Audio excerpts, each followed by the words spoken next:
My wife said she was going to a spiritual retreat to find herself. I didn't question it until she stopped coming home. When I went searching for her, I discovered something darker than I ever imagined, a secret group in the woods, and a leader who said she now belonged to him, and a terrifying truth. They knew I was coming. This is not just a story about infidelity. It's a story about psychological control, seduction, and the cost of loving someone who's been taken by something far more powerful than you. Hey family, thank you so much to all our loyal subscribers for sticking with these real-life, inspired stories of betrayal, love, and survival. If you're new here, don't forget to like, comment, and subscribe to the channel. Turn on notifications so you never miss a drop. New chapters come daily to keep your heart racing and your curiosity alive. Your support helps bring more twisted, unforgettable stories to life. I used to believe you could spot a crumbling marriage from a mile away. Raised voices, silent dinners, cheating, lies. But the truth is, sometimes the silence itself is the betrayal. And by the time you notice it, it's already too late. My name is Jack Ryland. I'm a 36-year-old mechanical engineer, born and raised in Oregon. Been married to my wife, Lindsay, for 8 years. We weren't perfect, but we were solid, or so I thought. She worked as a yoga instructor, part-time therapist on the side. Kind, soft-spoken. Always had this deep interest in spiritual things. Crystals, meditation, dream journals. You know, the peaceful stuff. Then came the retreats. At first, I was supportive. We all need time to recharge, right? The first one was just a weekend in Ashland. The second was longer. A week. Then 2. And each time she came back, she seemed different. Detached. Too calm, like nothing in the world mattered anymore. Including me. She'd touch my face and say things like, "You don't need to understand. Just trust me." One night, I came home from work and she was gone. No note. No text. Her car, her phone, her purse, all still there. Just her, vanished. At first, I thought she went for a walk. Then an overnight stay. Then maybe she was angry at me for something I didn't know I did. I call her friends. Her mom. Her sister in Seattle. No one had heard from her. And the cops? They shrugged it off. Adults are allowed to go missing, they said. But I knew. Something wasn't right. A week later, I found a strange envelope tucked in one of her tarot decks in our closet. Inside was a hand-drawn map. No address. Just a winding route leading deep into the forests of southern Oregon. No roads, no names. Just a symbol drawn at the top of the map. A circle with 2 arrows, one pointing up and the other straight down. Next to it were 3 words scribbled in her handwriting. Return to light. That night, I barely slept. I sat on our couch staring at that map until the sun came up. Every gut instinct I had told me not to follow it. But love doesn't listen to logic. And I love my wife. Before I left, I checked her laptop. Password was changed. Her search history was wiped clean. But in her files, hidden inside a random folder named Tax Docs 2021, I found journal entries, cryptic, emotional, manic in tone. One read, "They see me. They love me in ways Jack never could. He's still asleep. But soon he'll understand. Elijah promised he would awaken too." Elijah. I didn't know the name, but something about it made my stomach twist. I packed a bag, told my boss I needed time off, and started driving. I didn't tell anyone. Not because I didn't want to, but because I couldn't explain what I was doing. The deeper I went into the woods, the worse the reception got. By the time I found the first hand-carved signpost marked with the same symbol from the map, my phone had no signal at all. I had to hike the last 3 miles, and that's when I first saw them. People dressed in white robes. Men and women of all ages, barefoot in the cold soil, humming low songs that didn't sound like any language I knew. There were torches even though it was still daylight, and a massive stone structure built like a cross between a church and a fortress. At the center of it all stood a man, tall, lean, glowing with the kind of calm that makes you want to look away and stare at the same time. He looked right at me, smiled, and said, "Welcome, brother. We've been expecting you." The word retreat implies a place of peace, calm, rest. But this place, this compound buried in the woods, felt like anything but that. The moment Elijah welcomed me, A young woman appeared at his side and offered me a clay cup filled with some sort of dark herbal drink. I hesitated, but Elijah's eyes didn't blink. The elixir clears the path. It is tradition for all who enter the sanctuary. I pretended to drink. The smell alone made my throat tighten, bitter and earthy, like wet bark soaked in vinegar. I let most of it drip down the side of my mouth when no one was looking. "Follow me," Elijah said, and I did. Not because I trusted him, but because I didn't have a choice. My wife was somewhere in this madness, and I had to find her. They led me past a row of wooden cabins, open-air huts, and gardens filled with strange herbs I couldn't name. Everyone I passed smiled, but not like normal people. It was that unsettling, too serene smile you see in cult documentaries. A little too wide, a little too long. I wanted to ask about Lindsay right away, but I played it smart. I pretended I was one of them. Curious, open, searching. We entered a circular chamber built out of dark wood. Inside, small fires burned in stone basins. The walls were painted with that same strange symbol, the circle with 2 arrows. "Do you understand why you're here?" Elijah asked. I nodded slowly. "I think so." He tilted his head, studying me. "She spoke of you, you know.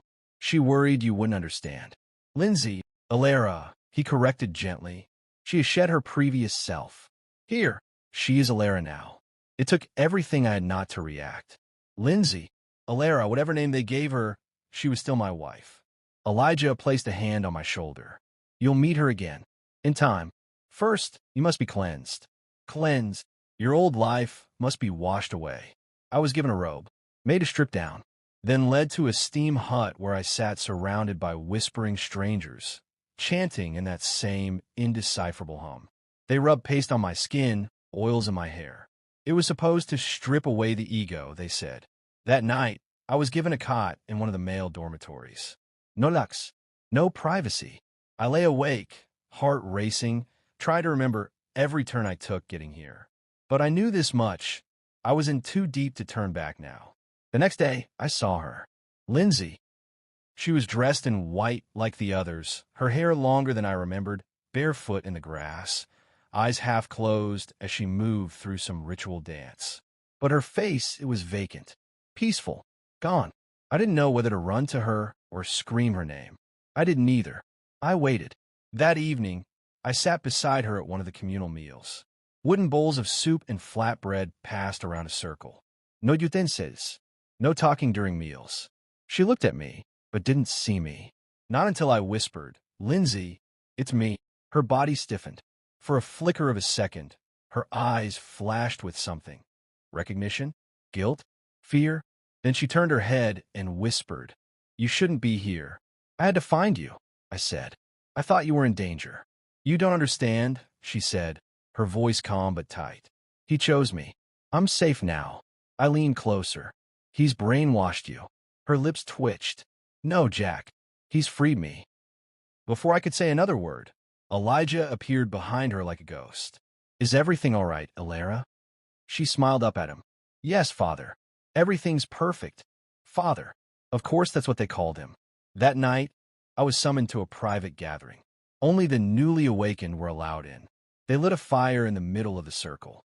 Elijah sat at the center, speaking in metaphors and riddles, about cleansing the world of its poison and building a new family. And then he said something that chilled me to the bone. Old ties must be burned away. Family, marriage, identity. These are illusions that keep the soul trapped in chains. Everyone around me clapped in near reverence. I forced a smile, but inside I was screaming. Later that night, Lindsay found me alone near the woods. "I only have a second," she whispered. "They watch everything." "You're in danger," I said. "We have to leave." "I can't," she said. "If I try, they'll know. They always know." "Do they hurt you?" She hesitated. "Not like you think." I reached out to touch her, but she stepped back. "Elijah says you came because you're awakening too," she said, almost sadly. "No," I told her. "I came because I love you, and I'm not leaving without you." Her voice dropped to a whisper. "Then you need to be careful, Jack, because if Elijah thinks you're not one of them." She looked over her shoulder. "He'll break you until you are." The days blurred together in that forested prison they called sanctuary. There were no clocks, no cell phones, no connection to the outside world. Just rituals, chants, tasks, constant observation. And Elijah, always watching. Every morning began with dawn silence, a ritual where we stood barefoot in the cold, facing the rising sun. No one spoke. We were to listen for the voice within, Elijah said. But I wasn't listening, I was plotting, watching, waiting for a moment to get Lindsay alone again, to figure out how deep this madness ran. They called it the baptism of the mind. That was the next phase in my so-called initiation. It started with isolation. I was locked in a room with no windows, just 4 candlelit walls and a mat. Meals slid through a small hatch. A speaker embedded in the corner whispered mantras on loop. You're not who you were. You are becoming. Shed the false self. Embrace your purpose. Hour after hour, day after day, they deprived me of sleep, light, time, reality itself. I began to hallucinate visions of Lindsay as she used to be before the cult, laughing in our kitchen, sitting by the fire, holding my hand. Then I'd see her as she was now, distant, glazed-eyed, calling Elijah father like he owned her. I don't know how long I was in there. Maybe 2 days, maybe 5. When they finally opened the door, 2 men in white robes led me to a stream that ran behind the compound. It was dusk. The water was freezing. A crowd of the faithful surrounded us in a circle. Elijah stood at the center, arms outstretched, bathed in the amber glow of torchlight. Today, he declared, our brother Jack sheds the world's poison and takes his first breath as one of us. The crowd hummed their approval, a sound that echoed like insects beneath my skin. He gestured for me to step into the stream. I did. I had no choice. Lindsay, no, Alara was among them. Her eyes locked with mine, and something flickered in them. Hope, fear, a silent message I didn't yet understand. Elijah stepped into the stream with me, cupping water in his hands. Do you reject your old name? He asked. I hesitated. Yes, I lied. Do you reject the lies of the world that shackled your soul? Yes. Do you accept the path of truth and the family that awaits? Yes. He poured the icy water over my head. My heart pounded in my chest. You are reborn, he whispered. You're no longer Jack. You are Ash. The crowd erupted in soft, rhythmic chanting. Ash, Ash, Ash. I wanted to scream, to grab Lindsay and run. But instead, I lowered my head, played the part, and let him believe I was one of them. Because I had to get closer. That night, I was invited to dine at the inner circle table. This was where the true believers sat, those closest to Elijah. And Lindsay was one of them. I sat across from her. She didn't speak. But when the others weren't looking, she slipped a note beneath my bowl. I waited until lights out to read it, crouched beneath my bunk while others snored. They know you didn't drink the elixir. You're being tested. Elijah doesn't trust you. Please be careful. My throat closed. The room spun. They knew. They were watching. This wasn't just a cult. This was a trap. And I had walked straight into the jaws of it. The next morning, a new rule was introduced. The sanctuary must remain pure, Elijah said to us at breakfast. All initiates will now be given partners to monitor spiritual progress, to ensure no one strays from the path. I was assigned a partner, not Lindsay, a woman named Myra. Tall, cold, always smiling, always watching. And I knew then I wasn't just pretending anymore. I was trapped. And the more I looked around, the more I saw it. The blank stares, the controlled smiles, the eerie synchronicity of it all. This was no spiritual haven. This was psychological warfare. And I was losing. My name wasn't Jack anymore.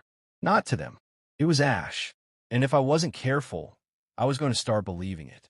Each day in the cult chipped away at something inside me. My instincts, my doubts, my memories.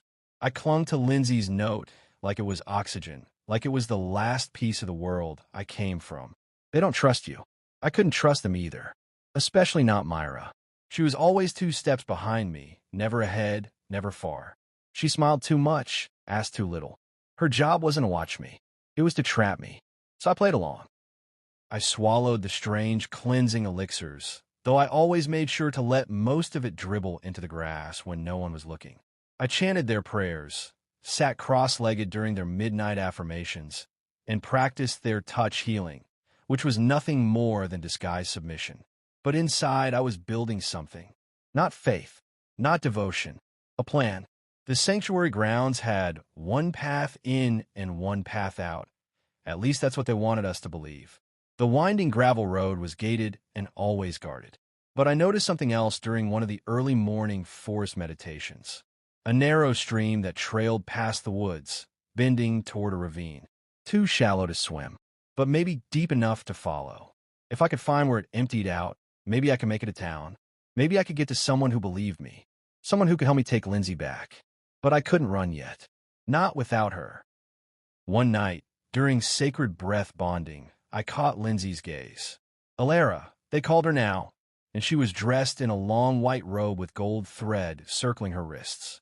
She looked like a priestess, untouchable, but her eyes still held a flicker of the woman I married. When the session ended, I slipped her another note during the ceremonial incense burning. Meet me by the old shed at moonrise. Please. It was a risk, one I wasn't sure she'd take. The shed stood near the outer perimeter, half covered in moss and surrounded by tall reeds. I waited with my breath caught in my throat, afraid I'd see Myra instead. But after 10 agonizing minutes, Lindsay appeared. She didn't speak at first, just looked at me. Her lips trembled. I didn't think you were real anymore, she whispered. I never stopped being real, I said. You're the one who disappeared. She looked down. Elijah. He got in my head, she said. I thought I was healing. I thought I was free. But it's like, the more you stay, the more the lines blur. The voice in your head, it stops sounding like your own. He wants to own you. He does, she said. Body, mind, soul. That's what he says. And if I try to leave, he says the outside world will destroy me, that I'll die without him. You won't, I said, gripping her hands. I'll get us out, but you have to trust me. Lindsay pulled something from her robe, a rusted key. The kitchen's side entrance. It's barely used. I found this while doing food prep. It was small, but it was something. Hope. The next 2 days, I observed everything.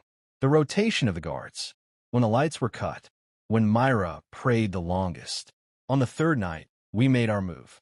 Lindsay met me behind the dining hall. We wore dark robes stolen from the laundry hut.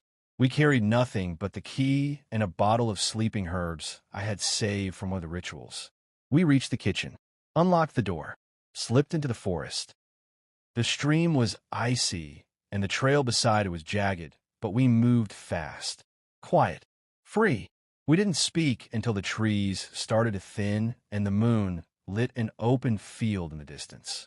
Lindsay stopped, clutched her stomach. Something's wrong, she whispered. I turned to her. What? Are you hurt? No, I don't think so. She looked at me, a strange look in her eyes. Then she said it. Elijah told me I'm carrying his child. My blood froze. What? She nodded slowly. During one of the communion rites. He said the child would be a vessel, that it was sacred. I staggered back, the forest spinning. Lindsay, do you believe him? She shook her head. I don't know what I believe anymore. We didn't speak again until we reached the road. A car picked us up at dawn. An old farmer, half blind and full of questions. We gave him nothing but our first names and a story about being stranded hikers. 2 days later, we were back in civilization. I called the FBI, told them everything. They raided the sanctuary 3 days after that. Elijah was gone, vanished. So were half his followers. No trafe, no prince, no bodies. Just empty robes, burned incense, and the ghost of something much darker than I had ever imagined. They say once you escape a cult, the hard part is over. They're wrong. The hardest part begins when the silence sets in, when the chanting stops, when the rituals end, when the mind games finally lose their grip. You're left with a quiet so loud it echoes through every decision, every doubt, every minute you're awake. And Lindsay, she carried that silence like a ghost on her shoulders. The FBI's investigation stretched on for weeks. Agents combed the sanctuary grounds, but Elijah had erased himself without a trace. It was as if the earth swallowed him whole. They found ledgers, half-burnt tapes, and cryptic notes scribbled in strange dialects. But no people, no bodies, just whispers of what had been. Lindsay and I were placed in a witness protection-like arrangement, though not officially. The Bureau kept us off the radar. For our safety, they said. But I knew the truth. Elijah wasn't finished. He never let go of what he claimed was his. And that included Lindsay. We settled into a small rental house 2 states away, surrounded by woods, the irony not lost on me. Lindsay barely left the bedroom. Her belly had just started to show, a soft curve under oversized sweaters. I didn't know how to feel about the child. I tried. God, I tried. But how do you love something born a violation? Something born under chance and candles and madness? Still, I held her stomach every night. I whispered to the baby, even if I wasn't sure what I believed anymore. Was it Elijah's? Or was it mine? Lindsay didn't know either. But what she did know was that something inside her felt wrong. One night, she screamed in her sleep. I bolted upright, heart pounding, and found her curled into herself, hands clawing her stomach. It's him, she sobbed. He's inside me. Not just the baby. Him. I can feel him. I held her, rocked her, told her it was trauma, told her it was just fear speaking. But the lights flickered that night. Twice. And I could have sworn I heard chanting outside the window. Weeks passed. Then a letter came. No return address. Just our names. Typed. Inside, a single photograph. Lindsay in the field behind the sanctuary, eyes glazed, robe open, hands on her womb. Elijah behind her, fingers splayed over her stomach, lips to her ear. On the back, still mine. We moved again. The baby came early. It was a boy. Dark hair. Pale eyes. Too quiet. Doctors said he was healthy. Lindsay wouldn't hold him at first. She stared at him like he was a puzzle with no edges. But over time, she began to sing to him. Soft lullabies. Ones I didn't recognize. Ones I hoped she was making up. Sometimes I caught her whispering to him in a language I didn't know. When I asked, she said it was nothing. But one night, I woke to find her standing in the nursery, the baby in her arms, both of them staring at the moon through the open window. She didn't blink. Neither did he. Now, a year later, we live quietly. We don't talk about Elijah. We don't talk about the sanctuary. Lindsay has good days and bad ones. The baby, James, we named him James, he's different. Too observant. Too still. Sometimes he hums to himself, strange melodies that make the hairs on my arms stand up. But he's ours, whatever that means. I watch my wife every day. I love her, but there's always a part of me that wonders, did I bring her back? Or did he send her? The end. If this story gripped your heart and haunted your mind, don't forget to like, comment, and subscribe.